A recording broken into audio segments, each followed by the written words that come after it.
जिस कांग्रेस सरकार में भारत की 13,000 वर्ग किलोमीटर जमीन पाकिस्तान ने कब्जा कर ली, जिस कांग्रेस सरकार में 38,000 वर्ग किलोमीटर जमीन चीन ने हड़प ली और जिस कांग्रेस की सरकार में देश को धर्म के आधार पर दो हिस्सों में बांट दिया गया, आज उसी कांग्रेस के मुखिया राहुल गांधी मोदी से सवाल पूछ रहे हैं कि आखिर ऑपरेशन सिंदूर के जरिए पीओके पाकिस्तान से वापस क्यों नहीं लिया गया। वो पूछ रहे हैं कि मोदी ने ट्रंप के सामने सरेंडर क्यों किया। जब पूरी दुनिया भारत की ताकत का लोहा मान रही है, तब राहुल गांधी और उनके साथी सबूत मांग रहे हैं। ये सिर्फ एक ऐतिहासिक आंकड़े नहीं है, ये चार्जशीट है उन सियासी गुनाहों की जिनकी कीमत हमने अपनी जमीन खोकर चुकाई है। एक एक करके कांग्रेस ने भारत के नक्शे को कैंची की तरह काटा और हर बार तर्क यही दिया, शांति के लिए त्याग जरूरी था। लेकिन सवाल ये है कि क्या ये त्याग था या रणनीतिक मूर्ख था? क्या ये शांति थी या राष्ट्र विरोधी समर्पण, जिसका खामियाजा आज तक हम भुगत रहे हैं। आज भले ही राहुल गांधी हाथ में संविधान लेकर संविधान बचाने की बात करते हैं, लेकिन एक सच ये भी है, किसी कांग्रेस की सहमति और कमजोर नेतृत्व ने भारत का पहला और सबसे बड़ा विभाजन धर्म के नाम पर किया। मुस्लिम लीग की मांगों के आगे घुटने टेक कर भारत को दो हिस्सों में बांट दिया। लगभग 1.5 करोड़ लोग अपनी जमीन जायदाद छोड़ने के लिए मजबूर हुए। भारत की सीमाएं खून से लाल हो गई, ट्रेनें लाशों से भर गई और मानवता शर्मसार हुई। और आज तक पाकिस्तान की आतंकवादी नीति का सामना देश कर रहा है। और आज वही कांग्रेस उसी पाकिस्तान के साथ खड़ी नजर आती है, सेना से सवाल पूछकर। अगर कांग्रेस 1947 में विलय के बाद निर्णायक सैन्य कार्रवाई करती, अनुच्छेद 370 का स्थायी समाधान करती और पाकिस्तान की नापाक चालों का कड़ा जवाब देती, तो कश्मीर आज जन्नत की तरह शांत होता। पर कांग्रेस की समझौता और वोट बैंक की नीति ने इस भूमि को दशकों तक खून और आतंक का मैदान बना दिया। और आज वही कांग्रेस मोदी से सवाल पूछ रही है कि आखिर पीओके वापस कब लोगे। कांग्रेस के शासनकाल में बार बार भारत की सीमाएं कमजोर हुई। 1962 का चीन युद्ध कांग्रेस की नाकामी का सबसे बड़ा सबूत है। प्रधानमंत्री जवाहरलाल नेहरू ने हिंदी चीनी भाई भाई का नारा दिया, लेकिन जब चीन ने हमला किया तो भारतीय सेना की ना तैयारी थी और ना ही हथियार। परिणाम ये हुआ कि 38,000 वर्ग किलोमीटर अक्साई चीन के कब्जे में चला गया। आजादी के तुरंत बाद वर्ष 1947 में भारत पाकिस्तान युद्ध के समय पाकिस्तान ने जब कबालियों को कश्मीर में हमला करने के लिए भेजा, तो जवाब में हिंदुस्तान की सेना ने डटकर पाकिस्तान का सामना किया और मुजफ्फराबाद तक पहुंच गई। भारतीय सेना ने निर्णायक बढ़त बनाई थी, हमारी सेना जीत रही थी, लेकिन नेहरू युद्ध विराम के लिए संयुक्त राष्ट्र चले गए, जिसका नतीजा ये हुआ कि दोनों देशों के बीच सीज फायर हुआ और लगभग 13,000 वर्ग किलोमीटर क्षेत्र पाकिस्तान के कब्जे में चला गया, जिसे आज पीओके कहा जाता है।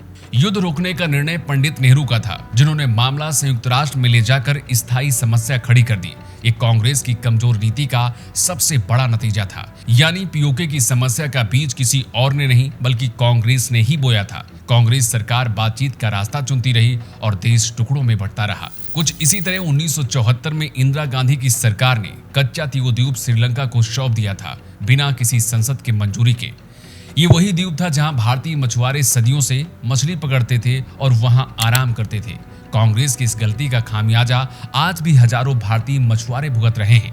कांग्रेस का इतिहास बताता है कि जब भी सीमाएं बचाने की बारी आई है, इस पार्टी ने झुकना ही चुना है। और आज वही पार्टी मोदी सरकार को सरेंडर का पाठ पढ़ाने की ढीठ राजनीति कर रही है। इतिहास में बार बार सरेंडर करने वाली कांग्रेस आज मोदी सरकार से सबूत मांगती है और राष्ट्रीय सुरक्षा पर सवाल उठाती है। लेकिन जब बात उनकी नाकामियों की आती है, तो या तो चुप्पी साध लेते हैं या इतिहास को तोड़ मरोड़ कर पेश करते हैं। पुलवामा हो या बालाकोट एयर स्ट्राइक, जब भी भारत ने आतंकवाद पर करारा प्रहार किया, तो यही कांग्रेस सबसे पहले सबूत मांगने आई। जब भारतीय सेना ने पीओके में आतंकी ठिकाने उड़ाए, तो यही कांग्रेस पूछ रही थी कि कितने मरे, कौन मरा। पाकिस्तानी गिद्धों की तरह कांग्रेस भी सबूतों पर टूट पड़ती है और हर बार सबूत मांगने की कोशिश करती है। और जब ऑपरेशन सिंदूर के बाद पाकिस्तान खुद युद्ध विराम के लिए गिड़गिड़ाया और युद्ध विराम हुआ, तो अब भी कांग्रेस सवालों की वही पुरानी राजनीति खेल रही है। कितने विमान गिराए, कौन मरा, क्या सबूत है कि पहलगांव हमला पाकिस्तानियों ने किया। ये वही मानसिकता है जिसने देश की सुरक्षा को हमेशा कमजोर करने का काम किया है। इतिहास में बार बार सरेंडर करने वाली कांग्रेस आज मोदी सरकार से सबूत मांगती है और राष्ट्रीय सुरक्षा पर सवाल खड़े करती है। जिन्होंने जमीन गंवाई वही आज देशभक्ति के ठेकेदार बने हैं। जिन्होंने युद्ध विराम करके दुश्मन को बचाया वही अब युद्ध के नतीजों पर सवाल उठाते हैं। ये दोहरा चरित्र जनता को धोखा देने की राजनीति का नया नमूना है। जाति जनगणना, जातिगत तुष्टीकरण और मंडल राजनीति का समर्थन कर कांग्रेस ने समाज को जातियों में बांटने का काम किया। हर चुनाव में वोट बैंक साधने के लिए जातिगत आरक्षण को बढ़ाया गया। नतीजा हिंदू समाज भीतर से कमजोर हुआ और सामाजिक सद्भाव टूटता रहा और जाति आधारित राजनीति ने प्रतिभा और योग्यता का गला घोट दिया। ये कांग्रेस का एक और राष्ट्रीय सरेंडर था और आज उसी जाति की राजनीति को राहुल गांधी हवा दे रहे हैं जो उनसे पहले उनके परिवार ने किया। आजादी के बाद कांग्रेस का रिकॉर्ड देखिए। धर्म के आधार पर विभाजन, भाषा के आधार पर बंटवारा, जातिगत जहर और अल्पसंख्यक तुष्टीकरण, हर मोड़ पर कांग्रेस ने राष्ट्रहित की जगह वोट बैंक को चुना। नतीजा ये हुआ कि भारत बार बार टूटा, समाज खंडित हुआ और दुश्मनों का हौसला बढ़ा। आज जो लोग मोदी सरकार और सेना से ऑपरेशन सिंदूर के सबूत मांग रहे हैं उन्हें पहले अपने 7 दशकों के काले इतिहास का हिसाब देना चाहिए। कांग्रेस का इतिहास ही समझौते, हार, सौदेबाजी और सरेंडर का रहा है। ये वही सच्चाई है जिसे देश को जाननी चाहिए। वैसे आपकी राय क्या है? आपका अपना क्या मानना है? आप कमेंट बॉक्स में लिखकर हमें बता सकते हैं।